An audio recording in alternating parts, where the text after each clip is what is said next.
सभी को सुप्रभात। मैं सुषपाल में अपने अध्ययन करेंगे बी फर्स्ट ईयर में अपने जो पेपर है वो है पाठ्यक्रम से परे भाषा।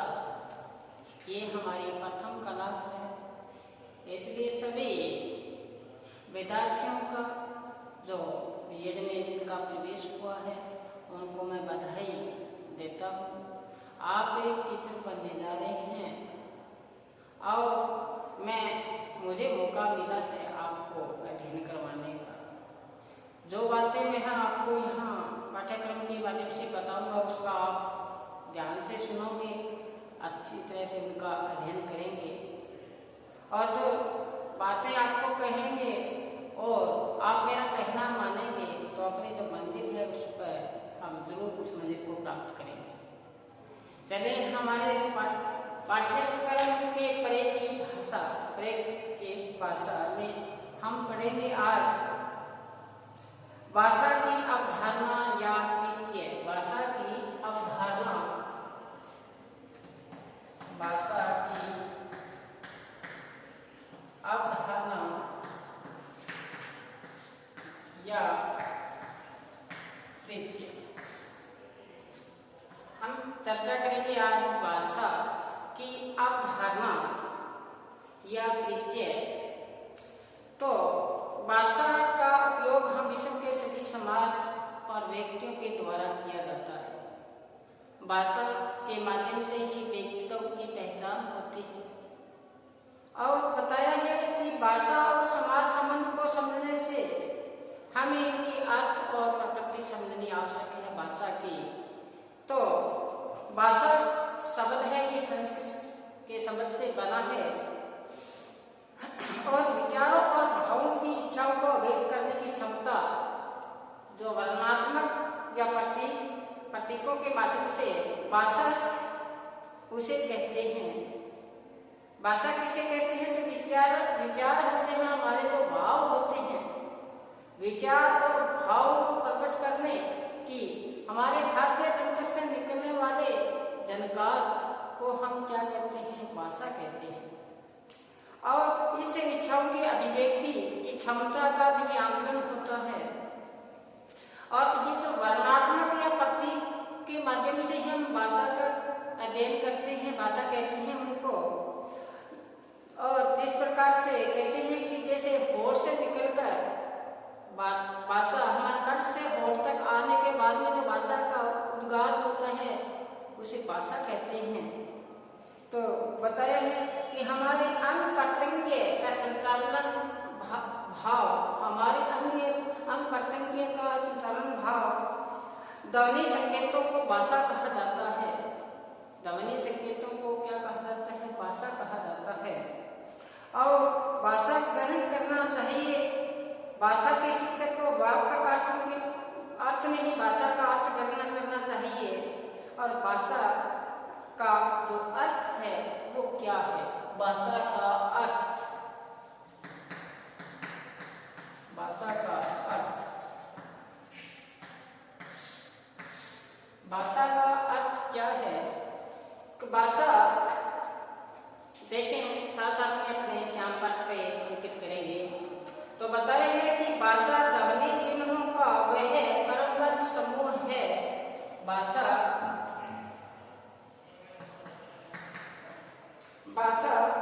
ध्वनि चिन्हों का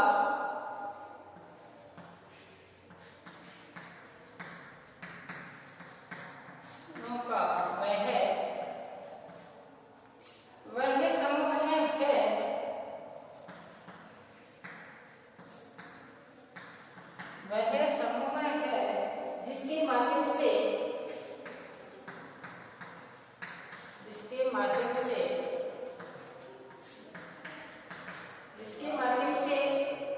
एक व्यक्ति अपने विचार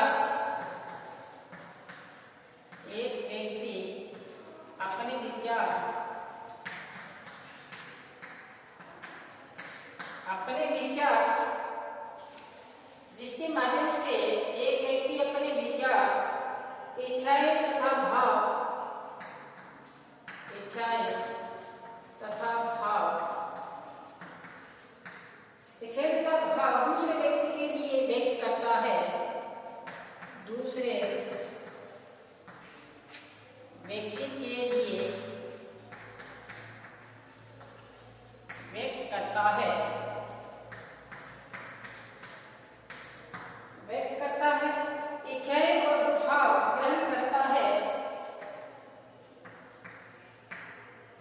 इच्छा और भाव इच्छा और भाव ग्रहण करता है,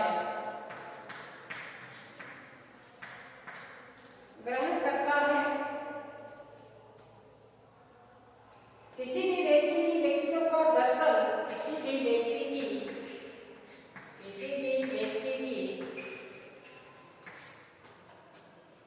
व्यक्तित्व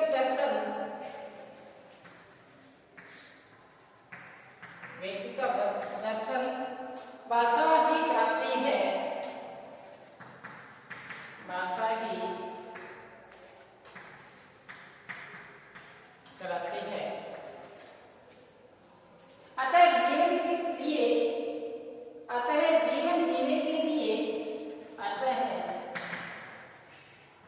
जीवन जीने के लिए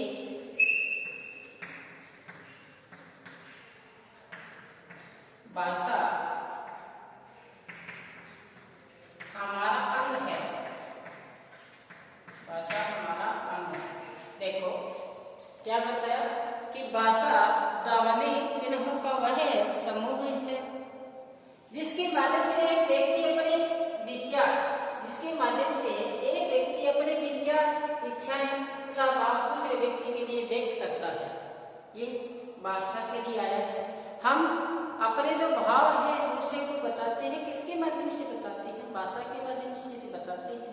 हमारी इच्छाएं, हमारे भाव ये भाषा के माध्यम से दूसरों को बताते हैं, और वो जो ग्रहण करता है हमारे सामने वाला व्यक्ति, वो किससे करता है? भाषा के माध्यम से वो ग्रहण करता है। तो इसलिए ये भाषा है, ये इसके अभाव, ये भाषा से ही हमारा जीवन है। ये क्या है? सुखद है। हमें खुशी हुई तो हमारे जो भाव है वो दूसरों को हमने जाकर किए, उसने ग्रहण की, उसमें भी खुशी आई। तो ये किसके माध्यम से हुई? भाषा के माध्यम से। तो बताया है कि भाषा ध्वनि, किसका मतलब? ध्वनि हमारे जो कंठ से, होठों से निकलता हुआ जो ध्वनि है, हास्य तंत्र की जो झनकार है, जैसे सुमित्रानंद पंत की परिभाषा आती है, उसमें बताया है कि भाषा हास्य तंत्र की झनकार है। तो ये यहाँ बताया भाषा ध्वनि चिन्हों का वह समूह है जिसके माध्यम से एक व्यक्ति अपने विचार इच्छाएं तथा भाव दूसरे व्यक्ति के लिए व्यक्त करता है, इच्छाएं भाव ग्रहण करता है। किसी भी व्यक्तित्व दर्शन भाषा ही कराती है। कैसा व्यक्ति है, उसका व्यक्तित्व कैसा है, ये भाषा के माध्यम से हमें पता चलता है। उसमें कैसे विचार है, कैसा उसका व्यक्तित्व है, सुंदर कपड़े पहनने से, अपने आप को सजाने से व्यक्तित्व निखार नहीं आता। ये किससे आता है? ये भाषा से ही आता है। कहते हैं ना, ऐसे बानी बोली मन का आपा, कोई और को शीतल करे आप ही शीतल होए। ऐसे वाणी बोलते हैं, आप ही शीतल होता है, दूसरे को क्या कर देता है? शीतल कर देता है। ऐसी भाषा ही है, भाषा के माध्यम से संभव है कि हम ऐसी वाणी बोलेंगे, दूसरा का जो कहते हैं कि हास्य है वो प्रफुल्लित हो जाए। वो किसके माध्यम से होगा? भाषा के माध्यम। भाषा में क्या लगेगी? ध्वनि। वो चिन्ह है। चिन्ह कहाँ से है? देखो कि हमारे मानस पटल में हमने क्या बना लिया, जैसे ये चिन्ह है, इसको हम क्या करेंगे? उच्चारण करेंगे। इसका क्या करेंगे? इसका उच्चारण किस प्रकार से होगा? वो उच्चारण किसके माध्यम से होगा? ध्वनि के माध्यम से। तो ये क्या होगा? संकेत चिन्ह होगा, संकेत के माध्यम से। तो आगे बताएं, जो परिभाषा है वो लिखेंगे। एक बार इसका मुख्य रूप से इसका स्क्रीनशॉट या हमारे रजिस्टर में अंकित करें। चले आगे। तो देखो कि जो भी आपको मुख्य बात हो, जिस बात पर यहाँ बल ज्यादा दिया जाएगा, जिस बात पर ज्यादा बल दिया जाए, उस बात को आप साथ साथ में अपने रजिस्टर में जरूर अंकित करें। समय है, समय का साथ प्रयोग करें। मैं एक बात सदैव कहता हूँ कि इस मन को किसी अच्छे काम में लगाए रखो, साथ अच्छा काम हो, धीरे धीरे ही चले तो भी अपने मंजिल पे पहुंच जाते हैं। एक साधे सब साधे सब साधे सब जाए, रहमन मूल सची को फूल फले अघाए, एक एक कार्य को हम पूर्ण करते जाएंगे। आज हमने शुरू किया है भाषा से। भाषा की कैसी प्रकृति है, भाषा में आया कि भाषा ध्वनि चिन्हों का वह समूह है जिसके माध्यम से एक व्यक्ति अपने विचार इच्छाएं भाव दूसरे व्यक्ति के लिए करता है और वो भी उस भाव और विचार के समझने का प्रयास करता है। चाहे वो सुख तो हो चाहे वो दुख हो, भाव वो क्या होगी, भाषा होगी। किसी व्यक्तित्व की परखने की जो है वो क्या है, मुख्य भाषा ही है। जैसे मैंने बताया था कि ऐसी वाणी बोली मन का आपका कोई और को शीतल करे आपके शीतल होए, तो ये कौन सी भाषा के माध्यम से हुई। अब हम लिखेंगे परिभाषा, परिभाषा लिखेंगे। तो एक बार हम इसको उतार के देते हैं आगे। चले, सबसे पहले परिभाषा है सुमित्रानंदन पंत की। सुमित्रानंदन पंत की परिभाषा है।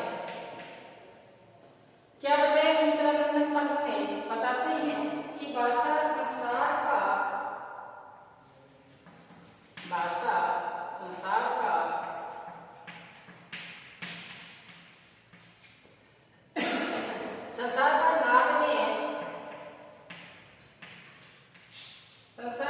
नाद में चित्र है। संसार का नाद में चित्र है। ध्वनि में स्वरूप है।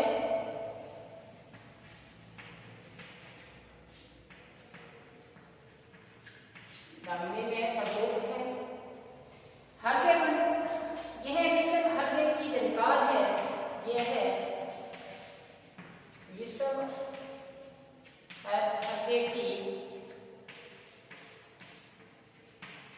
झनकार है।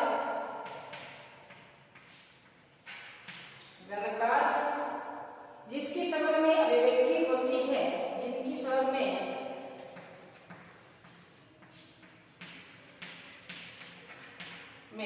अभिव्यक्ति होती है, अभिव्यक्ति होती है, अभिव्यक्ति होती है। देखो बहुत महत्वपूर्ण ये परिभाषा है। भाषा संसार का नाद में चित्र है। नाद में क्या होता है, नाद एक आवाज। जैसे मंदिर में शंख नगाड़े की आवाज होती है, नाद निकलता है, उसमें झनकार निकलती है। तो भाषा है वो एक संसार का क्या है, नाद में चित्र है। भाषा के बिना तो सब गूंगे हैं, मूक है। फिर बताया ध्वनि में स्वरूप है। भाषा है ये किसका स्वरूप है, ध्वनियों का स्वरूप है। यह विश्व हृदय की झनकार है। हृदय से निकलने वाले शब्द जब हमारे जीविया से होठों से स्पर्श करते हुए बाहर निकलेंगे तो उसका अर्थ ग्रहण होगा, समझने वाला उसके भाव को समझेगा। तो ये विश्व हृदय की क्या है, झनकार है, जिनकी स्वर में क्या होती है, अभिव्यक्ति होती है। ये परिभाषा गत जब नीट का एग्जाम हुआ था उसमें भी पूछी गई थी। महत्वपूर्ण है बहुत, इसको आज ही याद कर लें तो आने वाले जो एग्जाम है, सरकारी सेवा में जाने का अवसर मिलेगा, उसमें आपकी तैयार मिलेगी ये परिभाषा। तो शुभ काम में देने का एक ही जो मुख्य बात है उसको ग्रहण करते जाए। ज्ञान का अथाह है भंडार आपके अंदर हो, आप वो ज्ञान का अथाह भंडार ऐसा हो कि समुद्र पी जाए लेकिन होठ के लिए नहीं हो आपके, इतना अथाह का ज्ञान का भंडार रखें। ऐसा आपका क्या हो, व्यक्तित्व हो, ऐसा निर्माण हो आपका। तो भाषा के बारे में सुमित्रानंदन पंत ने क्या बताया कि भाषा संसार का नाद में चित्र है, ध्वनियों में स्वरूप है। ये विश्व हृदय तंत्र की क्या है, झनकार है। और स्वर है जो, जिनकी स्वर में क्या होती है, अभिव्यक्ति होती है। दूसरी परिभाषा देखिए, काव्य रस के शब्दों में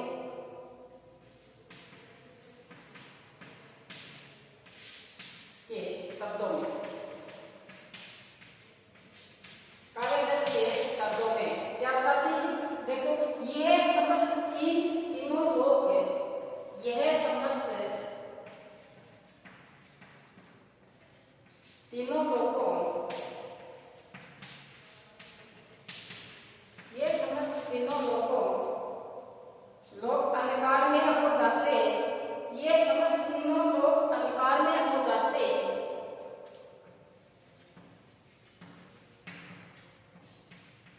में हो जाते।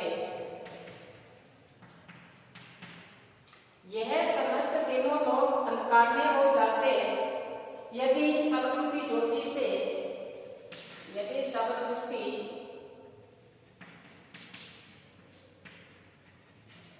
ज्योति से, शब्दरूपी ज्योति से यह संसार, ज्योति से यह संसार, यह प्रदीप्त नहीं न होता, संसार प्रदीप्त नहीं होता। कितनी अच्छी परिभाषा बताई है। क्या बताया है? यह समस्त तीन लोग अंधकार में हो जाते, सब जगह अंधकार ही व्याप्त हो जाता यदि शब्दरूपी ज्योति, यह शब्दरूपी ज्योति, यह संसार प्रदीप्त नहीं होता। अगर ये जो शब्द है, ये जो भाषा है, इसका अगर नहीं होती कोई शब्द की उत्पत्ति, तो क्या होता? उससे अंधकार ही अंधकार छा जाता। कोई अपने भाव की अभिव्यक्ति किसको कैसे दे? एक भाषा ही तो है जिसके से प्राणी है सुख दुख की अनुभूति करता है। दूसरा कोई अपनी बात होती, दूसरे को अपने सुख की बात हो चाहे दुख की बात हो, हम अवगत करवाते हैं तो किसके माध्यम से करवाते हैं? भाषा के माध्यम से करवाते हैं। तो यही बात यहाँ काव्य 10 के शब्दों में है कि ये समस्त तीन लोग क्या हो जाता? अंधकार में हो जाता यदि शब्द रूपी क्या नहीं होती? ज्योति। और यह संसार प्रदीप्त नहीं होता, संसार में ज्योति प्रज्वलित नहीं होती। आगे हमने दो परिभाषाओं पे वर्णन किया, सुमित्रानंद पाल और कालिदास के शब्दों में। आगे देखिए, सीताराम चतुर्वेदी के अनुसार, सीताराम चतुर्वेदी के अनुसार एक बार इसको अंकित करें फिर चलते हैं आगे। चले आगे। आगे है जो परिभाषा, सॉरी 3 नंबर, सीताराम चतुर्वेदी वेदी के अनुसार। सीताराम चतुर्वेदी क्या कहते हैं? कहते हैं भाषा आविर्भाव से, भाषा आविर्भाव से, आविर्भाव से मानव संसार,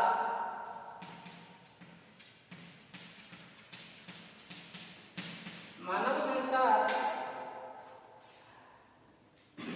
मानव संसार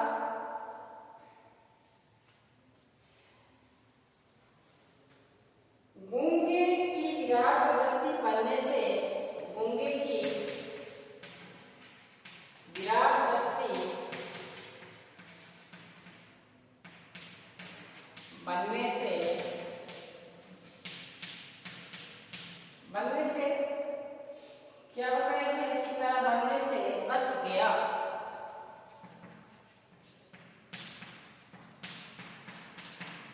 भाषा के आविर्भाव से, भाषा जब क्या हुई? आविर्भाव पास से प्रकट हुई तो मानव जो संसार है, नहीं तो क्या हो जाते? सभी गूंगे गूंगे हो जाते।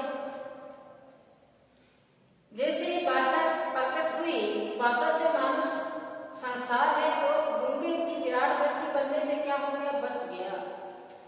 ये परिभाषा है सीताराम चतुर्वेदी की कि ऐसा नागनीय जो यहाँ चित्र प्रस्तुत हुआ है, ऐसा भाषा जो आविर्भाव हुई जिससे मानव समाज है, संसार है, गूंगे की बस्ती बनने से बच गया।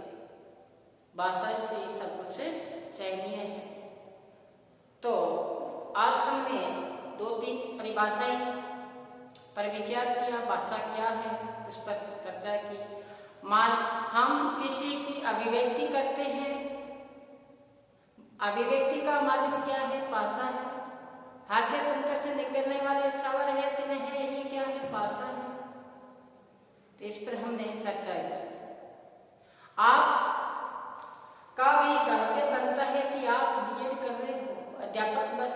बनने जा रहे हैं। शब्द है जैसे आविर्भाव है, इसका लघु शब्द कैसे क्या होगा, शुद्ध रूप कैसे लिखा जाएगा, आपको सब ज्ञात होना चाहिए। जैसे रचयिता किस प्रकार से लिखा जाएगा, आशीर्वाद किस प्रकार से, ऋतिका, रविंद्र, मंजू, वाल्मीकि, ये शब्द कैसे लिखे जाते हैं, ये अब बताने वाली बात नहीं है। बस अभ्यास करो, कर अभ्यास करते हुए सुधार, बार बार अभ्यास करोगे याद हो जाएगा, समझो बात को।